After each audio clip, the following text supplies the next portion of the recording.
Bonsoir à tous, bienvenue dans Science à l'antenne, émission présentée par les dealers de sciences sur Radio Campus 88.1. Aujourd'hui, nous allons suivre l'histoire d'une jolie petite famille, Romain, Sonia et Bernardo Do. Je crois que je l'entends pleurer. Oh mais non, pas encore, ça fait encore la 88e fois, ,1 qui se met à pleurer. En plus, ça tombe mal, les experts sur le sommeil vont bientôt arriver. Faudrait pas qu'il interrompe nos réunions. On a besoin de ses conseils sur le sommeil. Oui, c'est sûr. Tu veux que je te rappelle tout ce qu'on n'a pas pu faire à cause de ces insomnies ? Regarde, la semaine dernière, par exemple, les 18 et 19 février, il y avait le Paris-Saclay Summit. C'est quoi déjà ça ? C'était un grand événement qui réunissait des chercheurs, des experts et des citoyens pour parler de science dans le débat public. Il y avait des questions sur la motivation et comment elle se manifeste dans le cerveau, des questions sur l'IA dans la médecine et encore plein d'autres choses. Ah, c'est comme des discussions ? Pas vraiment. Il y avait de nombreux chercheurs qui effectuaient de nombreuses conférences, pas tout à fait comme dans les colloques que entre scientifiques. Mais heureusement, il y a certaines de disponibles sur Internet encore, donc ça permet de rattraper ce qu'on a raté. Ah purée, le rêve de pouvoir parler de tout ça. On a bien besoin d'une pause depuis un moment. Je sais même plus ce que ça fait de sortir de chez soi, ni même d'avoir du temps pour soi. Ah, justement, en parlant de ça, on a un peu de temps là avant que nos invités arrivent. On se met un truc à la télé ? Ah bah oui, tiens, c'est l'occasion.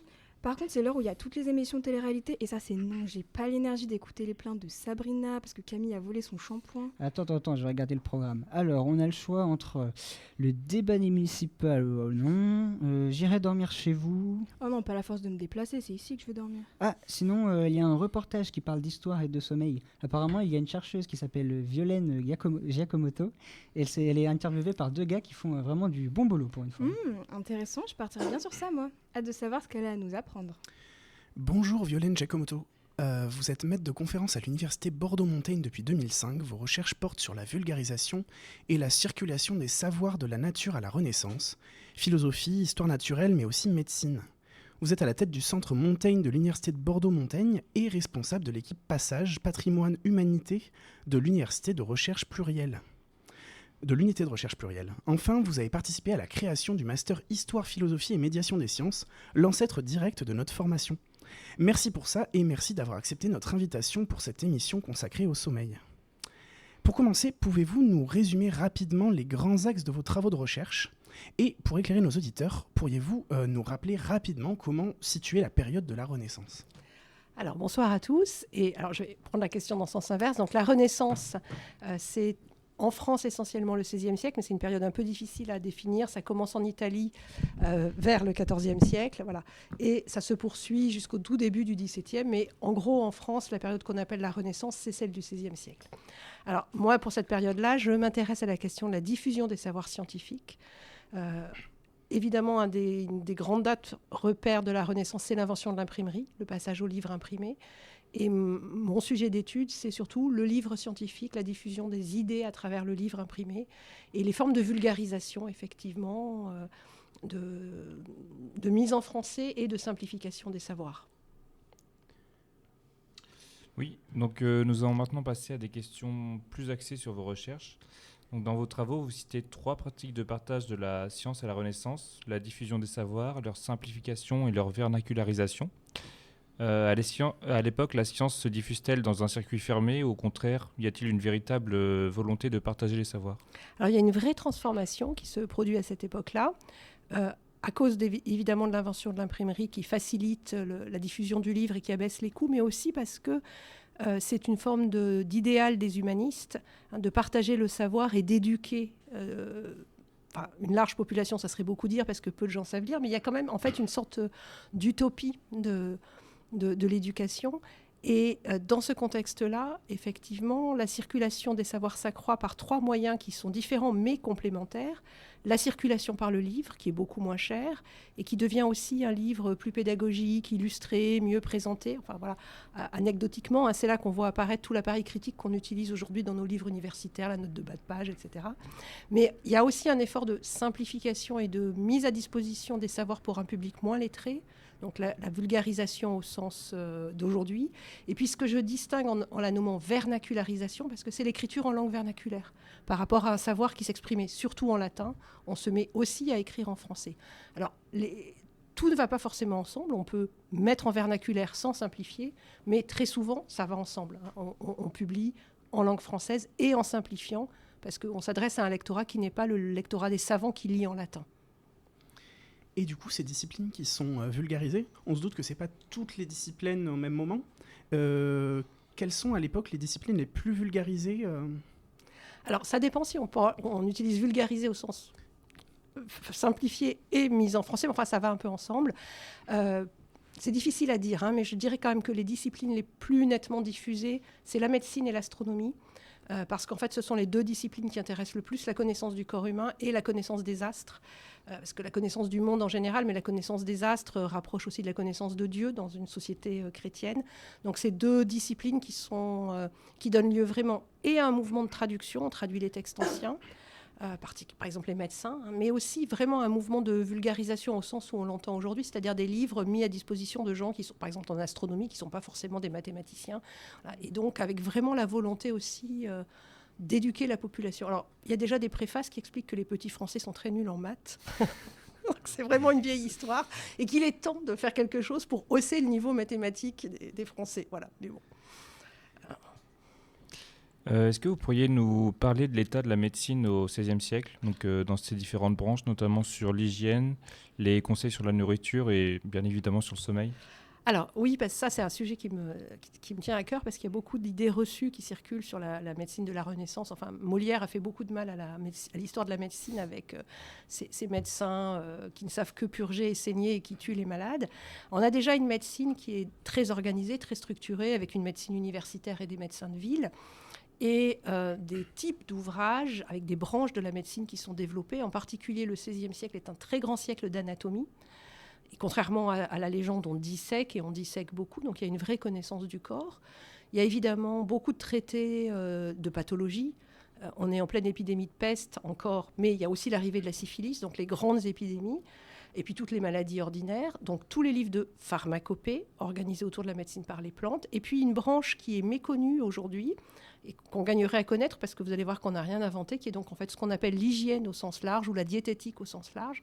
Et en fait, c'est tous les conseils pour vivre mieux longtemps en bonne santé. Voilà, donc on n'a rien inventé aujourd'hui, et c'est ce qu'on appelle en général des régimes de vivre. Alors ces régimes au sens large de mode de vie, mais c'est donc les médecins sont tout à fait conscients qu'ils ont des moyens limités pour guérir. Moi, j'ai tendance à penser qu'ils arrivent quand même à faire des choses assez extraordinaires quand on pense au peu de moyens qu'ils ont, mais ils sont tout à fait conscients qu'il vaut mieux prévenir que guérir. Et donc, les régimes de santé sont des ouvrages qui sont faits, souvent écrits en langue française, justement, à destination d'une population aussi large que possible et qui regorgent de conseils au quotidien. Et c'est dans ces ouvrages-là qu'on trouve les conseils sur le sommeil, parce que ça va évidemment avec les conseils sur l'alimentation. Voilà. Pour revenir du coup à l'époque aux théories sur le sommeil, il y avait plusieurs théories qui circulaient, et notamment concernant les travaux d'Aristote et de Galien. Est-ce que vous pouvez nous parler un peu de ces travaux ? Alors, c'est deux théories différentes qui expliquent le sommeil et qui sont en fait des théories très anciennes, hein, puisque Aristote est évidemment un philosophe du 5e siècle, et Galien est un médecin grec qui ensuite a vécu à Rome du 2e siècle après Jésus-Christ. En fait, entre les deux, il y a pratiquement 8 siècles. Galien est né au début du 2e siècle après Jésus-Christ et mort au début du 3e siècle, et on pense qu'il a vécu 86 ans, ce qui est quand même une belle longévité. Voilà. Alors, la différence entre les deux s'explique aussi parce que Aristote est philosophe et Galien est médecin.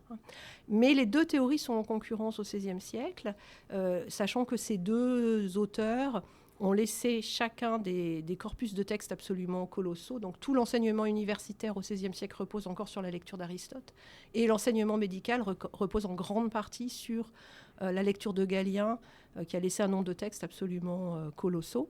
Alors, Aristote explique le sommeil en philosophe, et lui, il s'intéresse quand même d'abord au vivant dans son entier, enfin à l'animal dans son entier. Donc c'est pas une théorie centrée sur l'homme, c'est une théorie centrée sur l'animal, et il observe en fait les points communs à tous les animaux, dont l'homme. Et pour lui, le sommeil est lié en fait à la digestion. C'est-à-dire qu'il a observé, ce qui est vrai, hein, qu'on a tendance à avoir envie de dormir quand on a mangé, surtout quand on a bien mangé et un peu bu. Et donc, il pense que en plus, la théorie d'Aristote est cardiocentrique, c'est-à-dire que pour lui, le cœur est aussi le siège de l'âme, et donc c'est vraiment le cœur au sens métaphorique aussi du corps. Et donc quand on digère, ça dégage une sorte de fumée interne, enfin des vapeurs, qui sont les vapeurs de la digestion, qui s'élèvent jusqu'au cerveau, et là qui provoquent en fait une sorte qui étouffe d'une certaine façon la chaleur vitale qui nous anime, qui fait retomber un peu, si vous voulez, comme une condensation. C'est une sorte de mécanisme très physique. Donc il y a une forme de condensation qui se produit, qui fait que notre chaleur vitale, qui est ce qui nous anime, reflue. On se refroidit. On a bien observé aussi que le corps se refroidit dans le sommeil. Et donc, il y a une sorte comme de retrait. Ce n'est pas un retrait physique du sang, mais c'est une sorte de refroidissement et d'apaisement du corps et on s'endort. Alors, Galien l'explique à la fois différemment et de la même façon. La grande différence chez Galien, c'est une théorie du sommeil humain et il y voit vraiment d'abord une sorte de mouvement volontaire de l'âme. C'est-à-dire que, alors c'est pas conscient, c'est volontaire mais pas conscient. C'est-à-dire que de même qu'on respire par des mouvements réflexes, à un moment donné, sentant la fatigue, l'âme... c'est lié à une théorie des facultés naturelles. Galien croit qu'existe dans le corps ce qu'il appelle des esprits qui correspondent en fait aux principes vitaux, si vous voulez, ce qui fait qu'on respire, qu'on bouge, qu'on sent, etc. Et donc l'âme, volontairement d'une certaine façon, rappellerait à elle ces esprits, les mettrait leur activité en sommeil, et c'est le cas de le dire, et donc le corps s'endort. Alors la grande différence, c'est que chez Galien, c'est une théorie d'un mouvement volontaire, alors je dis l'âme, en fait des facultés naturelles, qui correspondent aux besoins de dormir. Chez Aristote, c'est une sorte de réflexe qui suit la digestion. Et en fait, au XVIe siècle, on arrive à une sorte de mixte entre les deux, c'est-à-dire qu'on considère que le sommeil est provoqué par une sorte de réflexe des facultés naturelles, mais qu'il est très très fortement lié à la digestion, parce qu'effectivement, on s'endort après avoir mangé, et souvent à cette époque-là, on mange le matin, on mange le soir. Donc le repas, c'est le repas du soir, et donc logiquement, on s'endort à ce moment-là. On a parlé du sommeil au XVIe siècle. Pourquoi est-ce que le sommeil est si important à cette époque, bien au-delà de la simple question de bien dormir ? Alors, je ne sais pas s'il est plus important qu'à d'autres époques. En tout cas, c'est sûr que les médecins s'en occupent beaucoup parce que ça participe d'une conception générale du corps qui est peut-être plus qu'aujourd'hui liée à la nature. Donc, il y a plusieurs idées derrière la réflexion sur le sommeil. Au moins deux, peut-être d'abord un idéal humain et moral qui est celui de la sobriété. Et donc, les hommes de la Renaissance sont très imprégnés par les idées de l'Antiquité. Et donc, il y a un idéal un peu comme les vieux Romains de la République qui mangeaient que des figues et de l'ail, de sobriété. Voilà. Et donc, il faut être sobre en tout. Et de même qu'il faut être sobre dans son alimentation et son rapport à la boisson. Il ne faut pas trop dormir. Donc, on s'intéresse au sommeil, pas simplement en termes de qualité ou de quantité, mais en termes presque éthiques. Et, donc et en plus, les ivrognes dorment beaucoup, c'est bien connu. Si on mange trop, on dort beaucoup. Donc, il y a en plus une connotation négative de l'excès de sommeil. Donc, le sommeil est nécessaire pour le repos de l'âme et de l'esprit, mais il doit être modéré. Donc, on réfléchit beaucoup à cette forme de tempérance et de modération du sommeil. Et puis, il y a une autre conception, je pense, derrière leur intérêt pour le sommeil, c'est le lien entre le corps humain et la nature. La médecine, alors ça serait compliqué de se lancer là-dedans, mais la médecine est dominée par la théorie des humeurs qui vient des Grecs anciens. On est en effet de fluides qui sont porteurs de qualité, le chaud, le froid, le sec et l'humide, qui sont les mêmes que celles qui sont dans la nature. Et donc, le jour, forcément, avec le soleil, est chaud et sec. Donc, notre corps a tendance à se réchauffer, à s'assécher. La nuit est froide et humide. On a observé qu'on était plus froid pendant le sommeil. Et donc, être actif le jour et dormir la nuit, c'est d'une certaine façon respecter, ça va sans dire, les cycles naturels. Mais du coup, l'interrogation sur les horaires du sommeil, etc., c'est aussi profondément une interrogation sur la présence l'harmonie entre l'homme et son environnement.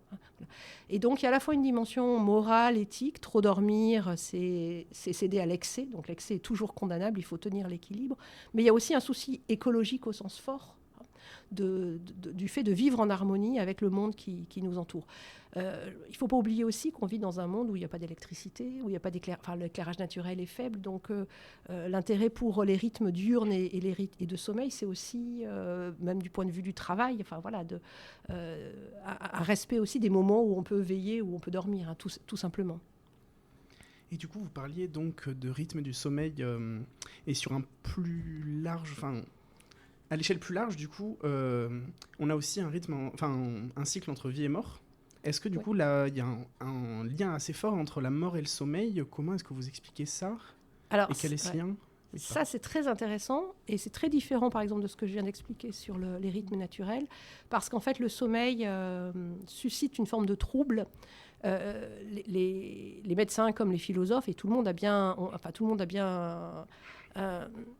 remarqué que la personne qui dort est dans une sorte d'état intermédiaire. Et Platon déjà dit que, on ne sait pas si le dormeur si on doit parler d'être ou de non-être, parce que comme quelqu'un qui est mort, il ne réagit pas aux stimuli, il n'entend pas, il ne voit pas, mais en même temps on peut le réveiller. Donc c'est une sorte de mort transitoire, et c'est une comparaison qui revient très souvent dans toutes les religions et dans toutes les civilisations, et qui va dans les deux sens au passage. On peut comparer le sommeil à la mort, mais on peut aussi comparer la mort au sommeil. Les chrétiens vous diront que la mort n'est finalement un sommeil jusqu'au réveil. Voilà.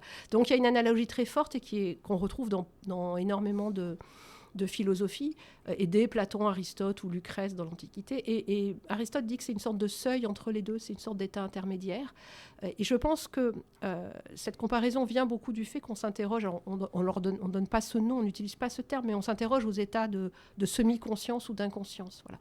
Et donc on voit bien que le dormeur n'est pas est d'une certaine façon sorti du monde, et on s'interroge beaucoup sur cet état transitoire, et on fait le rapport aussi avec des choses qu'on a observées, par exemple le coma.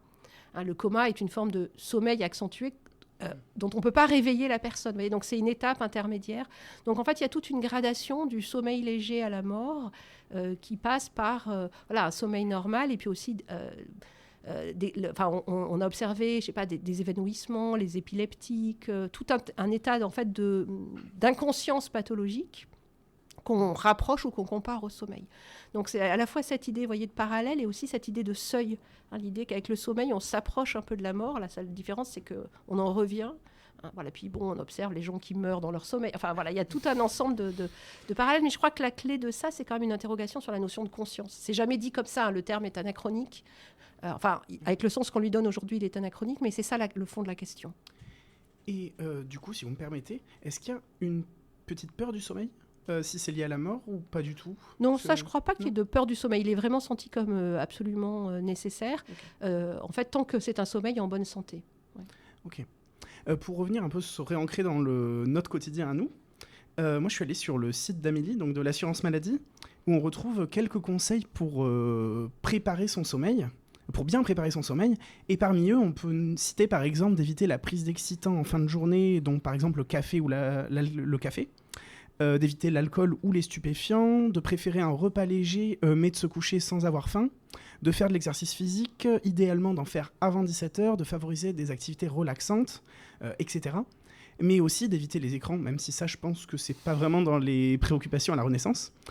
Qu'est-ce que c'était les conseils pour un bon sommeil à la Renaissance, notamment en termes de repas peut-être, dont vous aviez déjà parlé, et est-ce que c'est assez proche au final de ce qu'on a actuellement aujourd'hui Alors c'est à peu près les mêmes, donc je ne sais pas si le site de l'assurance maladie, enfin les auteurs du site de l'assurance maladie ont lu les médecins du 16e. En fait, on n'a vraiment rien inventé à part les écrans, effectivement.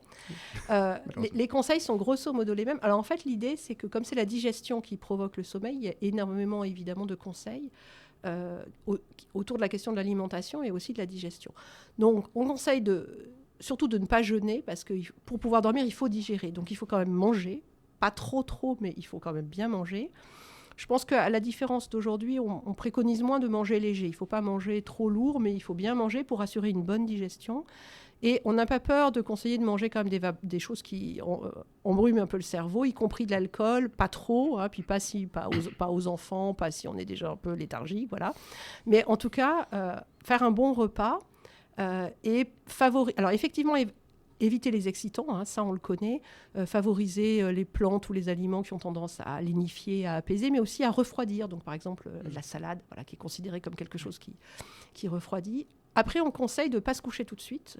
Les médecins du 16e disent qu'il faut attendre 3 heures avant de se coucher au moins. Idéalement, d'aller faire une petite promenade. Pas de sport, mais une petite promenade. Donc vous voyez, on n'a vraiment rien inventé.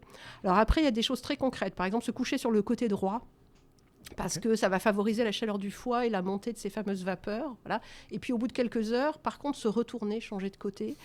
Donc il y a parfois des conseils très précis, mais en fait, on s'aperçoit que tout est lié au fait qu'on interprète quand même, enfin, on fait un lien très fort entre le sommeil et la digestion. Donc l'idée est de favoriser la meilleure des digestions possibles et de dormir, en fait, il n'y a pas de durée idéale du sommeil.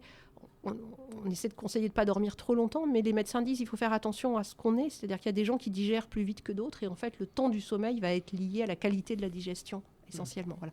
Et donc, il faut tout faire pour favoriser la digestion. Si on digère bien, que tout se passe bien, on peut dormir assez peu, en fait. Une bonne digestion garantit un sommeil réparateur.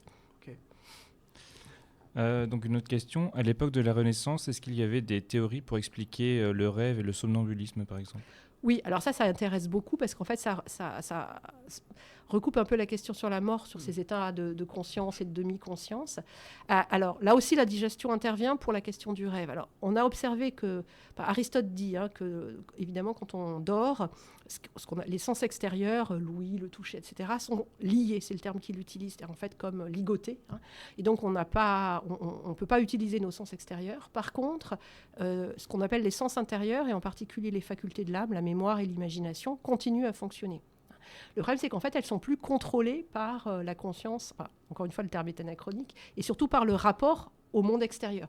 Donc, en fait, paradoxalement, le sommeil lie nos sens extérieurs, mais libère nos sens intérieurs. Et pour dire les choses un peu trivialement, l'imagination s'en donne à cœur joie.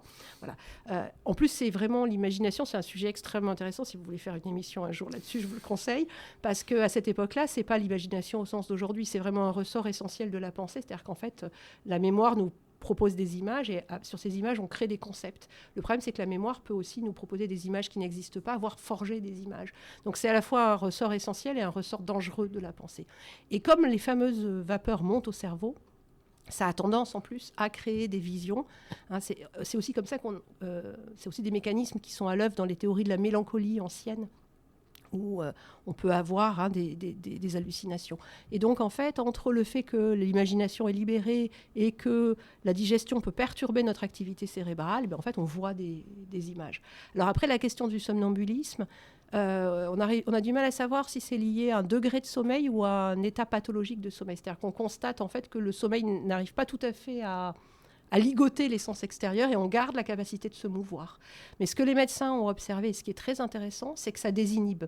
Alors moi, je travaille sur un vulgarisateur de la philosophie qui raconte, il prend beaucoup d'exemples personnels, et il raconte qu'une fois en voyage vers Paris, il est gascon, il a dû partager sa chambre avec un autre gentilhomme gascon qui était le jour très poli et très gentil, puis qui la nuit a essayé de l'assassiner.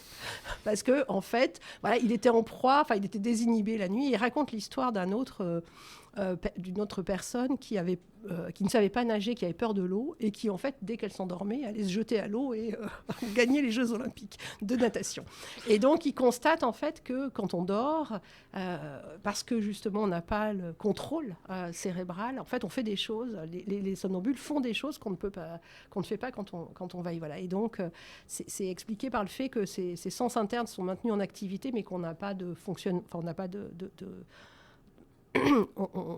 on ne raisonne pas, on ne contrôle pas. Tout ça est involontaire, donc d'une certaine façon, ça révèle aussi des choses profondes. Et donc il y a un début de réflexion, ça ne s'appelle pas la désinhibition, évidemment, mais là aussi, on sent que c'est là. Le concept existe, l'idée existe. Pour rebondir sur la question précédente, est-ce qu'il y avait aussi des théories pour expliquer l'insomnie ? Oui, alors là, il n'y a rien de... C'est pareil, Amélie pourrait aller se documenter au XVIe siècle.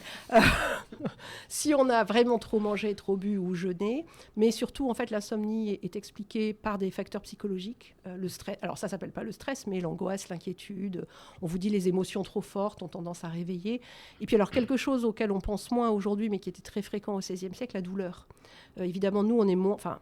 on vit moins avec la douleur que les hommes du XVIe siècle qui n'ont absolument pas d'antalgique. Et donc, on constate que les grands malades, évidemment, les gens qui souffrent, dorment peu.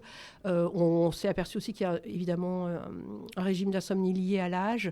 Donc, en fait, on conseille les gens qui ne peuvent pas faire autrement de dormir quand ils peuvent. Et puis, sinon, d'éviter en particulier les causes d'angoisse. Et puis, d'éviter effectivement les excès le soir. Mais l'angoisse est une grande source, une grande cause d'insomnie bien identifiée. Alors du coup, la semaine dernière, c'était les vacances scolaires. Et donc là, on a cours à 8h30. Et du coup, moi, je me lève à 7h-10. Et du coup, pendant les vacances scolaires, ce temps, il augmente. Et j'ai dû me réveiller vers 11h, peut-être dimanche, par exemple. À l'époque, comment ça aurait été perçu, ou le fait, par exemple, de faire des nuits blanches, ou de faire la fête très tard Alors, il y a deux choses différentes. faire la fête très tard n'est pas recommandé par les médecins qui sont souvent un peu moralisateurs, parce que justement, vous allez décaler toute la synchronie avec la vie naturelle. Mais bon, ça peut être admis. On reconnaît que de temps en temps, on peut avoir une raison de se coucher tard. Et dans ce cas-là, il est conseillé évidemment de rattraper le lendemain. Et là, vous êtes en bonne position de dormir plus que ce qu'on aurait dormi la nuit, parce que le sommeil du jour est de moins bonne qualité, puisque le jour, il fait chaud, sec, il y a de la lumière, etc. Donc, il faut plus de sommeil diurne qu'il n'en faut de sommeil nocturne pour récupérer. Donc, ponctuellement, c'est possible. Après, c'est vraiment déconseillé, sauf, il y a des travailleurs de nuit déjà, mais il est conseillé évidemment de rester synchronisé avec la nuit. Et surtout, il y a une forme de condamnation morale qui pèse sur l'excès de sommeil, c'est ce que je disais au début, parce que ça fait partie d'un idéal de sobriété. Donc, de même qu'on doit modérer sa boisson et modérer son alimentation, on doit modérer son sommeil.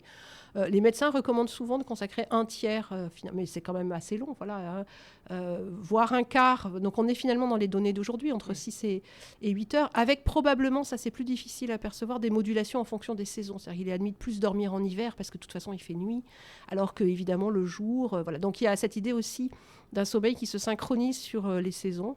Mais de manière générale, les textes, alors en plus les textes de la Renaissance sont sans nos filtres aujourd'hui, une forme de politesse, donc on vous dit, ouais, les gros, les ivrognes, les nains, les enfants, les vieux, tout ça, ils dorment trop, mais enfin c'est normal, ils sont pas tout à fait, bon, voilà. Mais donc on associe quand même l'excès de sommeil à des états pathologiques, ou des états comme le très grand âge, où on dit, les bébés dorment beaucoup, mais c'est normal, parce que voilà. Mais donc c'est pas tout à fait, vous voyez, l'idéal de l'homme accompli. Alors, voilà. Donc il faut modérer son sommeil. Il y a une légende qui court, qui dit que Aristote, qui est comme le modèle en tout, s'empêchait de trop dormir en tenant toujours une boule d'airain dans sa main au-dessus d'une bassine en cuivre, et comme ça, quand il s'endormait, la boule, profondément la boule tombait, ça le réveillait. Et donc c'est un peu le modèle du philosophe vertueux, ne pas trop dormir. Mais donc si je me couche tard, je peux quand même me réveiller tard derrière. De temps en temps. De temps en temps, si c'est modérément. Et du coup, je voulais dire très vite fait tout à l'heure, donc je redemande ma question pour les nuits blanches. Comment c'est vu? Parce que je suppose qu'il y a des gens qui travaillaient, qui devaient en faire à des moments ou à un autre. Oui, alors les médecins s'occupent pas trop, en fait. Écrivent pas beaucoup de toute façon pour une population qui ne peut pas les lire. Donc c'est vrai qu'on trouve pas beaucoup de considération. Enfin, un peu apitoyé, oui, il y a des gens, les pauvres, qui n'ont pas le choix. Donc ceux-là, de toute façon, ils n'ont pas le choix. Donc les reproches ou les conseils un peu moralisateurs sont plutôt adressés aux courtisans et aux seigneurs. En particulier la vie de cour, évidemment, où il y a des fêtes, des bals, et donc, mais c'est aussi un stéréotype, du courtisan dont la vie est nécessairement déréglée. De toute façon, il est aussi rempli de passion. Enfin, il envie les autres, il est jaloux, Donc ça va avec tout un ensemble de dérèglements moraux. Les conseils, c'est quand même de se coucher à heure fixe et de se lever tôt. Et donc, il y a toujours un idéal de gentilhomme vertueux qui vit à la campagne. Donc, on dit c'est bien de se lever à l'aube, d'aller se promener avec ses chiens, ensuite de déjeuner, voilà. Donc, ça correspond aussi à des idéaux. Mais la nuit blanche est condamnée au sens, pas simplement parce qu'elle prive de sommeil, mais parce que c'est le synonyme d'une vie dissolue, où on fait la fête à la cour en particulier. Et donc, ils disent de même qu'on ne dort pas, on mange à n'importe quelle heure. Enfin, voilà, c'est une sorte de vague, de vaste dérèglement. Bon, du coup, l'interview arrive à sa fin. Merci Violaine Giacomotto d'avoir accepté notre invitation et d'avoir échangé avec nous sur le sujet du sommeil à la Renaissance. Un sujet qui, je pense, aura intéressé nos auditeurs. Donc maintenant, on va faire une petite pub musicale. Merci à vous. Merci. Merci.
my life's in books, written pages. Live and learn from fools and from sages. You know it's true. All the things come back to you. Sing with me, sing for the year, sing for the laugh and sing for the tear. Sing with me, just for today. Maybe tomorrow the good Lord will take you away.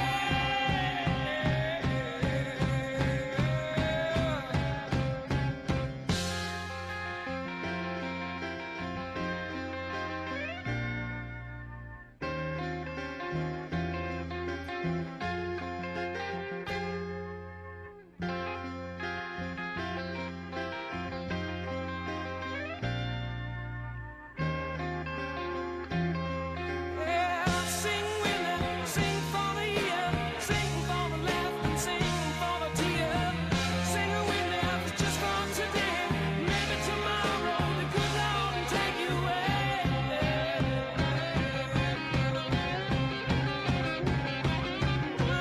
Dream on, dream on, dream on, dream the double dream come true.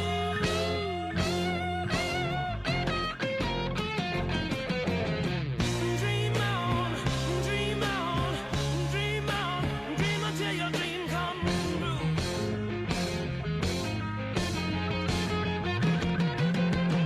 Dream on, dream on, dream on, dream on, dream on, dream on, dream on.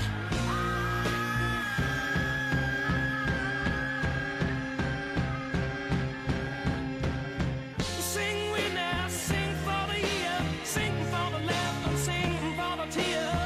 Sing with me, just for today. Maybe tomorrow, good Lord will take it away. Sing with me, sing for the year, sing for the laugh and sing for the tear. Sing with me, just for today. Maybe tomorrow, the good Lord will take it away.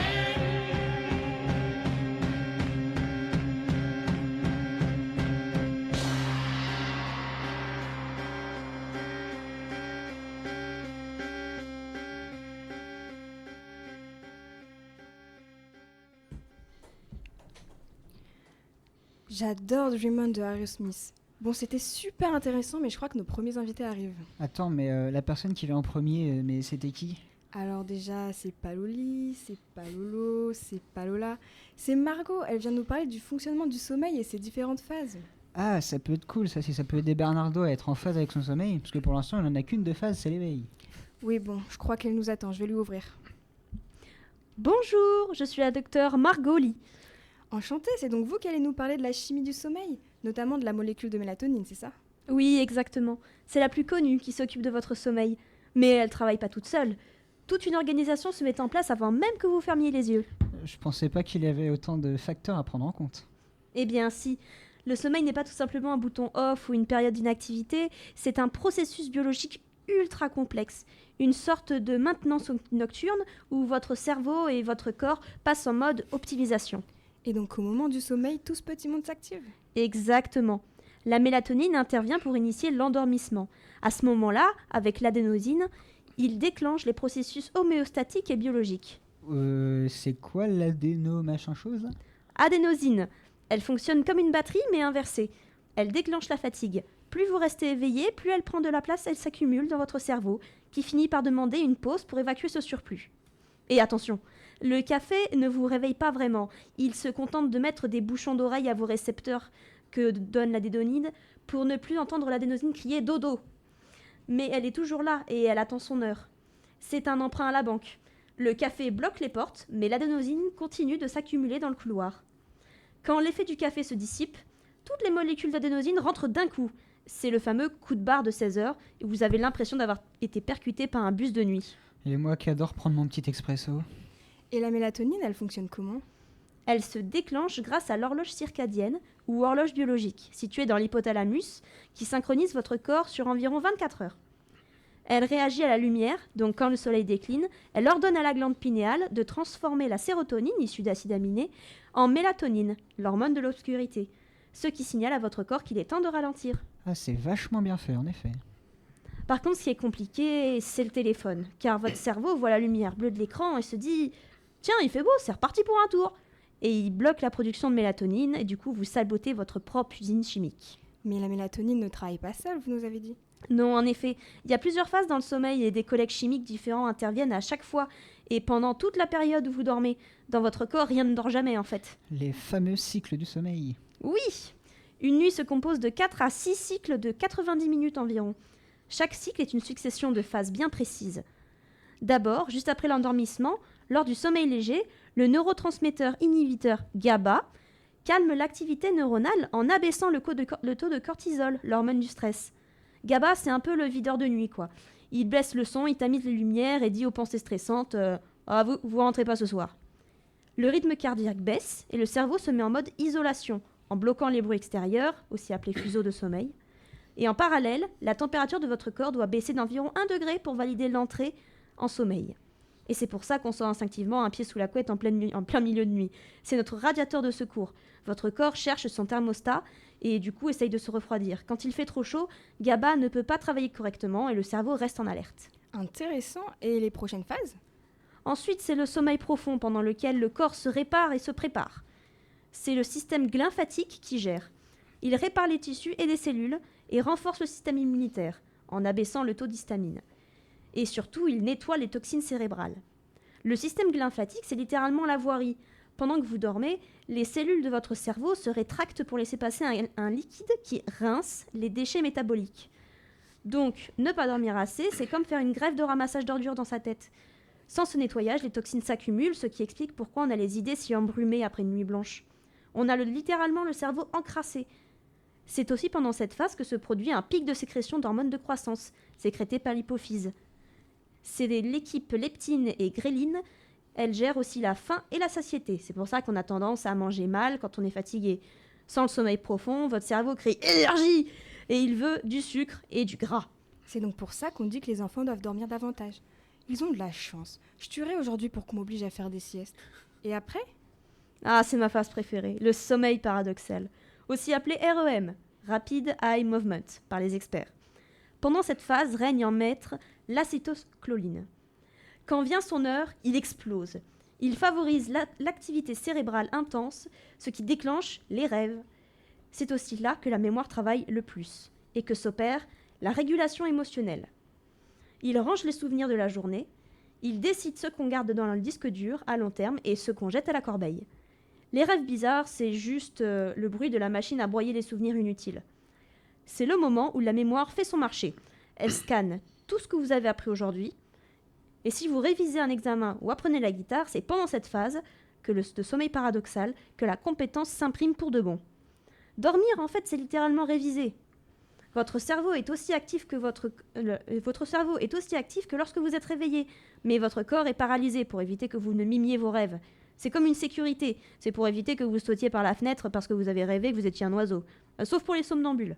Merci docteur, c'est beaucoup plus clair maintenant. Bon, au moins on sait comment ça marche quand on dort. Mais si c'est naturel, pourquoi le mioche il fait que de pas dormir? Je sais pas, peut-être qu'il a des troubles du sommeil. On devrait peut-être s'inquiéter. Oh là là, mais si c'est le cas, on va faire comment? C'est grave. Oh le Ouais, pauvre. relax. On va peut-être écouter l'avis des experts avant, hein. Je suis sûr que c'est pas si grave. À tous les coups, il prend juste du plaisir à nous faire chier.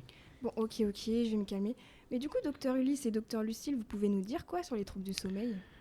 Bonjour monsieur, bonjour madame Do. Mais où est donc notre petit patient? Oh là là, putain, j'en ai vu des têtes de con dans ma vie, mais lui, c'est le pompon sur la Garonne, hein. Ah bah oui, c'est le portrait craché de son père, une vraie tête à claque. Super, ravi de l'apprendre. Bon, tout d'abord, votre bébé, il ne dort pas assez ou il dort trop? Un peu de contexte, nom de Dieu. Mais c'est quoi cette question là? S'il a des troubles du sommeil, c'est bien qu'il a du mal à dormir. Eh bien, détrompez-vous. Puisque parmi les patients souffrant de troubles du sommeil, certains sont aussi atteints d'hypersomnie. Cela se caractérise par un besoin excessif de dormir avec des nuits longues et plusieurs siestes dans la journée, qui n'arrivent pas à rassasier le besoin de sommeil. L'on peut aussi avoir de la narcolepsie, qui, elle, se caractérise par des endormissements soudains en pleine journée. C'est une bonne nouvelle qu'il ne soit pas atteint de cette maladie. Faudrait pas qu'il s'endorme devant le volant plus tard. D'ailleurs, j'oubliais la question la plus importante, mais ça fait combien de temps qu'il a du mal à dormir? Ça fait depuis 3 ans qu'on ne dort plus. J'en peux plus de ce gosse, j'ai tout essayé pour qu'il arrête de crier. Moi par contre, ça fait au moins 15 bonnes années que j'arrive plus à dormir. D'accord, et ça arrive toutes les nuits? Il n'y a qu'une nuit par semaine où on ne l'entend pas. 2 les bonnes semaines, c'était notre petit cadeau pour la Saint-Valentin. Une nuit complète. J'ai une bonne étoile, je le sens, mais c'est pas la plus brillante de la banquise. La plus aiguisée du ciel. Bon, enfin bref. Entre le gosse et mes problèmes de sommeil, j'ai peut-être une nuit par mois qui est pas trop mal. Si ça fait plus de 15 ans que ça arrive régulièrement, c'est largement assez pour qu'on puisse dire que c'est un trouble du sommeil. Alors maintenant, on va essayer de savoir si vous faites des insomnies, c'est-à-dire si vous dormez peu et que c'est accompagné d'un sommeil de mauvaise qualité, ou plutôt des parasomnies. Et Bernardo dans tout ça, parce que c'est quand même pour lui qu'on vous a contacté à la base. Oh, ça va 2 secondes. Pour une fois qu'on s'occupe un peu de moi, oublions le gosse. Romindo, ça fait 15 ans que tu me regardes plus. Pas un bouquet, pas un massage. Tu m'écoutes même plus quand je te raconte mes journées. Rappelle-moi, ça fait combien de mois qu'on n'a pas partagé un moment ensemble? Franchement, Romain, j'en ai jusque-là. Si je suis toujours là, c'est juste à cause de Bernardo. C'est à peine si je peux supporter de voir ta sale tronche au réveil et ton haleine de mort.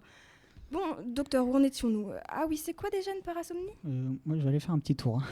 Alors, les parasomnies, c'est lorsqu'un événement vient troubler votre sommeil. Elles peuvent se manifester lors de l'éveil, des transitions veille-sommeil ou sommeil-veille, mais aussi pendant la phase de sommeil paradoxal. Vous voyez par exemple, les myoclonies de l'endormissement, ce sont des sursauts ou des secousses brutales du corps pendant le sommeil qui peuvent aller jusqu'à réveiller la personne. Ou l'énurésie, le fameux pipi au lit qui touche 10% des enfants de moins de 6 ans et quand même 1% des ados. Pendant votre sommeil, vous pouvez aussi subir des cauchemars, des rêves prolongés qui impliquent souvent des menaces contre la survie ou l'intégrité physique, ou pire des parasomnies. Je suis bien contente de ne pas en faire, ça fiche la trouille ça. La dernière fois que j'en ai fait, je faisais un cauchemar. Christopher, un vieillard monté sur une chasse, me poursuivait dans la buanderie. Et là, je me suis réveillée d'un coup allaitante. Et au réveil, Romain dormait comme un con à côté. Il n'a rien vu, rien entendu, cet imbécile. Alors un cauchemar seul, on ne peut pas vraiment le qualifier de trouble du sommeil. Premièrement, il faut que le cauchemar en question soit récurrent, au moins durant quelques semaines, mais aussi qu'il perturbe la vie quotidienne. Bon, passons. Bon, madame, j'ai bien réfléchi et je pense que vous êtes insomniaque. Comme d'ailleurs 11% des Français, dont 11% sont des hommes et 19% sont des femmes. C'est 15% des Français. Pardon. Mais l'insomnie peut prendre plusieurs formes. Un trouble de l'endormissement, du maintien du sommeil, des réveils précoces ou un sommeil non réparateur. C'est assez large en fait. J'ai surtout du mal à m'endormir. Parfois, je me réveille très tôt aussi. Dimanche, je me suis réveillée à 4h30 et impossible de me rendormir. Du coup, je lis Le Temps des tempêtes. C'est vraiment nul, mais des fois, ça me rendort. Un peu comme Romain qui fume du cannabis pour s'endormir. Très très mauvais ça le cannabis pour dormir. Hein. Ça peut seulement sembler efficace pendant quelques temps, mais la qualité du sommeil se détériore aussi vite. Bon, c'est définitivement une insomnie chronique si ça fait 15 ans. Elles peuvent être dues à des maladies, genre maladies chroniques, cardiovasculaires et tutti quanti, à un vieux stress dont les effets ont perduré, à des médicaments ou des substances, mais pour 60% d'entre elles, c'est lié à un trouble mental. C'est peu connu, mais de nombreuses pathologies sont liées à des mécanismes cérébraux en lien avec le sommeil. Si vous voulez, je peux vous proposer des contacts de confrères très compétents qui pourraient vous suivre. Alors, 5 minutes d'entretien tout pile. Va être temps pour nous de vous laisser. J'ai une intervention à l'autre bout de la ville dans 20 minutes. Mon comptable vous enverra la facture de 187,50 € pour l'intervention. Combien? Non, mais tu sais, c'est pour le bien du petit. On peut bien prendre ça sur l'argent que t'as l'habitude de dépenser en paris sportifs. En plus, tu pourrais mieux faire. Tu sais très bien que Nantes perd à chaque fois. Mais non, eux, ils ont gagné le week-end dernier. Pour une fois.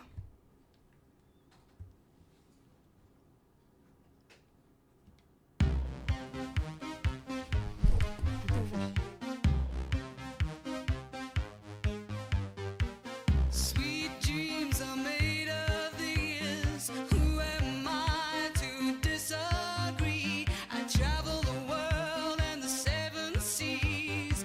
Everybody's looking for something. Some of them want to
Ah, excusez-moi, c'est ma sonnerie de téléphone. Je sais pas si vous avez reconnu Sweet Dreams d'Eurythmics.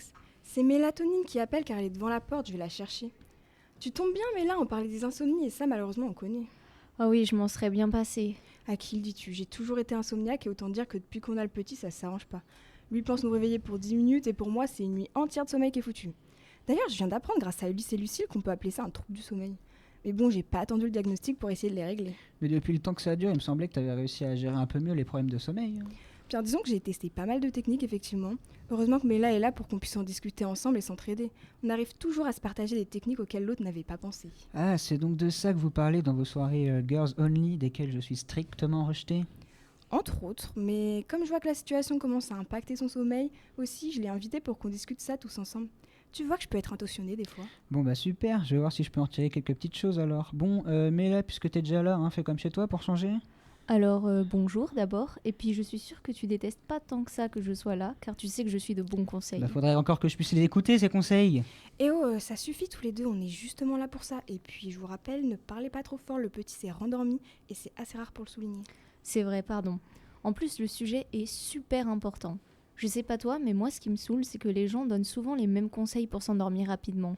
Arrêter les écrans au moins 1 heure avant d'aller se coucher pour limiter les effets de la lumière bleue, ne pas boire de café ou de thé après 16 heures, faire du sport pour se fatiguer.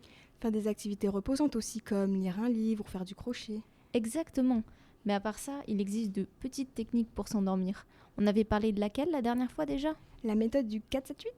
Ah oui, c'est une technique de respiration. Oui, c'est ça, tu inspires pendant 4 secondes, tu retiens ta respiration pendant 7 secondes, puis tu expires pendant 8 secondes. Et ça en boucle jusqu'à ce que tu t'endormes. C'est un peu comme la technique de synchronisation cardiaque du 5-5-5, sauf que les temps de respiration sont un peu différents.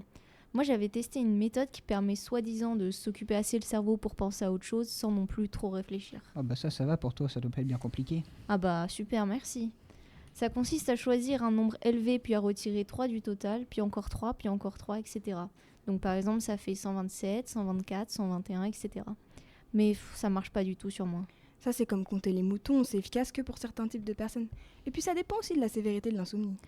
Oui, c'est vrai que des fois, on a juste besoin d'un coup de pouce pour penser à autre chose, alors que pour d'autres insomnies, toute technique est inefficace. N'en parle pas, ça c'est mon pire cauchemar. Tu fais des cauchemars toi? Bah, tu m'en avais jamais parlé. C'est une façon de parler. Mais qui sait, peut-être que je veux pas me confier parce que t'en fais partie. Allez, super, je m'intéresse à tes problèmes et voilà comment je suis récompensé. Oh, tu sais qu'elle le pense pas vraiment. Le manque de sommeil peut vite mettre sur les nerfs. D'ailleurs, depuis la dernière fois, t'as testé les massages que je t'avais conseillés? Oui, j'ai pas forcément trouvé ça très efficace sur moi, mais ça doit pouvoir marcher sur d'autres. Et c'est quoi comme massage? Bon alors ça va sembler bizarre, mais il va falloir me suivre. Si tu touches la zone située derrière le lobe de ton oreille, tu vas sentir une petite boule. Descends un petit peu et tu trouveras le point qu'on appelle Anyan en acupuncture. Ensuite, il faut tracer 30 petits ronds en appuyant un peu et c'est censé détendre ton corps et ton esprit. Aussi, pour rester sur les techniques corporelles, une technique de sophrologie consiste à se concentrer sur notre corps, en commençant par les pieds, puis remonter dans les mollets et ça jusqu'à la tête. Le but est de ressentir une sensation de lourdeur qui favorise le sommeil. Intéressant ça, je devrais peut-être tester. J'avoue qu'en ce moment je suis un peu à court d'idées, j'envisage presque de prendre des plantes. On pourrait préciser de quel type de plante on parle? Légal, enfin! Ah merde, je me disais. Mais est-ce que c'est vraiment efficace? La valériane est connue pour ses effets sur le sommeil, notamment sur sa fonction sur les récepteurs GABA. Mais avant de prendre des médicaments à base de plantes, le mieux c'est de se renseigner et d'en parler avec son médecin et ou pharmacien. Oui, de bonnes habitudes à prendre. Sinon, quoi qu'il arrive, le plus important quand on n'arrive pas à dormir, c'est de se lever du lit. Alors, excusez-moi, mais ça me paraît un peu contre-intuitif là, votre truc. Je comprends, mais ça aide à aérer le cerveau et à ne pas rester sur l'échec de l'insomnie. On fait autre chose et on retente de dormir un peu plus tard. On peut même en profiter pour noter ce qui nous tracasse, ça fait moins de charge mentale. Je crois qu'au final, le plus important, c'est aussi de ne pas se mettre la pression et accepter que le sommeil tarde à venir parfois. Bien sûr, il faut adopter des techniques pour le favoriser, mais il faut surtout arrêter de compter les heures en anticipant la fatigue du lendemain. Faut essayer d'apaiser notre cerveau le plus possible, quoi. Et c'est plus facile à dire qu'à faire. Eh ben, ça fait pas mal de choses à tester. Bon, ben merci Méla, je te raccompagne jusqu'à ta voiture. Allez, salut. Dis donc, c'est quoi cette histoire de cauchemar là? Tu crois qu'il en fait encore notre Bernardo d'amour? Oh non, j'espère vraiment pas. Je préfère imaginer qu'il rêve. À ton avis, il peut rêver de quoi? Biberon à volonté? De sa maman chérie? Oh, tu pars du rêve. Chut, tu sais quoi, on va poser la question à nos dernières experts de la soirée. Les voilà. Bonsoir Romain et Sonia. On se présente, nous sommes Ethel et Célia, expertes des rêves. Tout d'abord, une chose qu'il est important de souligner, c'est que si votre enfant ne dort pas, ce n'est pas parce qu'il ne sait pas dormir. Le sommeil, c'est biologique. Par contre, pendant le sommeil, le cerveau est actif, d'une toute autre manière. Et oui, nous rêvons et cela joue un rôle énorme pour bien dormir. Effectivement, et contrairement à ce que nous pensons, on rêve plusieurs fois par nuit. C'est fou, non ? Même pendant notre sommeil, on se raconte des histoires dans lesquelles nous sommes le personnage principal. Les recherches en neurosciences montrent qu'on rêve surtout pendant le sommeil paradoxal, une phase qui revient toutes les 90 minutes environ. Pour faire simple, le sommeil paradoxal, c'est ce moment où le cerveau est presque aussi actif que quand nous sommes réveillés. Des études en imagerie cérébrale montrent que les zones liées aux émotions comme l'amygdale sont très actives pendant les rêves. Tout nous amène donc à penser que les rêves nous permettent de réguler nos émotions. Une étude de Matthew Walker, neuroscientifique spécialiste du sommeil, montre que rêver aide à désamorcer les émotions négatives vécues dans la journée et donc à relativiser les fortes émotions que nous avons eues. Et le cerveau, pendant le rêve chez l'enfant, agit de la même manière que celui des adultes ? Pas tout à fait. Chez les enfants, le cerveau est encore en plein développement. Ils ont beaucoup d'imagination, beaucoup d'émotions et beaucoup d'appréhension, notamment au moment d'aller dormir. En plus de cela, leurs cycles de sommeil sont plus courts que chez l'adulte, environ 50 à 60 minutes. Ils passent donc régulièrement par des micro-réveils pendant la nuit. Mais ce n'est pas un problème de sommeil, mais une caractéristique normale du développement. Et si l'enfant ne sait pas se rendormir seul, il peut appeler ses parents. Et c'est là que les difficultés apparaissent. Pour eux, sans qu'ils se rendent compte, dormir, c'est un peu comme perdre le contrôle sur ses émotions. Il y a derrière cela la peur d'un cauchemar, ce qui peut retarder le moment de s'endormir. Ils apparaissent souvent entre 3 et 6 ans, mais font partie de leur développement normal de l'enfant. De nombreuses études montrent que les cauchemars sont de plus en plus fréquents quand on est stressé, quand on a vécu quelque chose de nouveau. Le rêve devient alors une sorte de répétition mentale qui aide le cerveau à traiter l'information. Ce processus entre dans 3 grandes fonctions identifiées par les chercheurs. Nous avons tout d'abord avoir une régulation des émotions par notre cerveau, puis une consolidation de la mémoire, comme si nous rangions les souvenirs de la journée. Mais notre cerveau contient également une fonction de résolution de problèmes et de créativité, et c'est là que les rêves interviennent. D'ailleurs, il est montré que le cerveau peut créer des associations nouvelles pendant les rêves. C'est génial, il travaille tout seul, sans qu'on s'en rende compte. C'est pour ça que parfois, une solution à un problème apparaît le matin, après une bonne nuit de sommeil. D'où l'expression « la nuit porte conseil ». Exactement. C'est très intéressant ce que vous racontez là, mais ça ne résout pas le problème que j'ai pour faire dormir mon enfant. Attendez, un petit peu de patience, nous y arrivons. Étant des spécialistes des rêves, des méthodes existent où on va utiliser le rêve avant même qu'il ne commence. Et oui, c'est une méthode validée en psychologie du sommeil. Ça s'appelle l'imagerie mentale positive dirigée. Ouais, ça me paraît compliqué, là j'ai pas toute la nuit pour l'endormir non plus. Mais non, vous allez voir que le principe est simple et relativement rapide. Avant de dormir, demandez à l'enfant d'imaginer une histoire agréable. Pas un souvenir réel, mais une petite histoire rassurante qu'il aimerait vivre. C'est ça. Par exemple, il te dit qu'il imagine qu'il est dans une cabane magique, multicolore, sur une plage face à la mer. Il fait chaud, il entend le vent et un gentil dragon le protège. Il est prouvé que visualiser une scène calme ralentit le rythme cardiaque, diminue l'activation du système de stress et peut donc favoriser l'endormissement. Mais cette méthode n'est pas seulement valable chez les enfants. Les adultes favorisent également leur endormissement en ayant des pensées positives. Et surtout, après cela, une direction émotionnelle positive du cerveau est obtenue pour toute la nuit. C'est un remplacement du cauchemar par l'anticipation d'un rêve doux. Mais c'est une super idée, on pourrait même créer un petit rituel. Chaque soir, notre enfant choisit son rêve du jour. C'est parfait. En plus de cela, ça favorisera son imagination et la création de son esprit. Et oui, et comme ça, au lieu d'avoir peur de la nuit, il aura hâte d'aller se coucher pour se raconter son histoire du soir. Merci beaucoup pour vos précieux conseils, vous me sauvez la vie. Je tente ça dès ce soir et je vous dirai si c'est efficace. Génial, comme ça si ça marche, à nous les nuits complètes, on pourra enfin avoir l'énergie de sortir de cette maison. Ah bah d'ailleurs, tu regardais ce qu'il y avait de prévu dans les prochaines semaines. On pensait jamais pouvoir les faire, mais peut-être qu'on peut s'y intéresser maintenant, il y a quoi de beau. Il y a un événement le 28 février de 10h à 12h30 qui s'appelle Amène ton caillou. Encore des trucs de cailloux? Ça consiste en quoi? Si les gens ont des roches, des fossiles ou des fragments de météorites, ce qui est beaucoup plus rare, ils peuvent l'emmener là-bas dans le hall du B18N au campus Borde de l'Université de Bordeaux. Il y aura des géologues professionnels pour les identifier et raconter un peu l'histoire de ces super objets. Ok, super, tu pourras amener des cailloux. Sinon, il y a les vendanges du savoir, le 3 mars de 19h à 20h30 à la Cité du Vin. Cette fois-ci, ils parleront du vin et du jugement des sens au Moyen-Âge. Ça a l'air super tout ça, j'espère vraiment pouvoir le faire. On prie pour que le sommeil de Bernardo s'améliore rapidement. Ah bah oui, sinon là, il n'y aura plus rien à faire. Au pire des cas, on devra passer par l'étape neurosciences, mais bon, j'espère pas avoir en arrivé là. Oh, tu imagines sinon? Oh rage, oh désespoir, oh vieillesse ennemie. N'ai-je donc tant vécu pour cette infamie, et ne suis-je blanchi dans les travaux guerriers que pour voir en un jour flétrir tant de lauriers? Mon bras qu'avec respect toute l'Espagne admire, mon bras qui tant de fois a sauvé cet empire, tant de fois a fermi le trône de son roi, trahit donc ma querelle et ne fait rien pour moi. Ô cruel souvenir de ma gloire passée! Oh là là, mais calme-toi, il t'arrive quoi? On se donne 2 semaines au pire et on verra, on n'est plus à ça près. Oui, t'as raison, on peut faire ça. On voit ce que ça donne, et dans 2 semaines, rendez-vous neurosciences.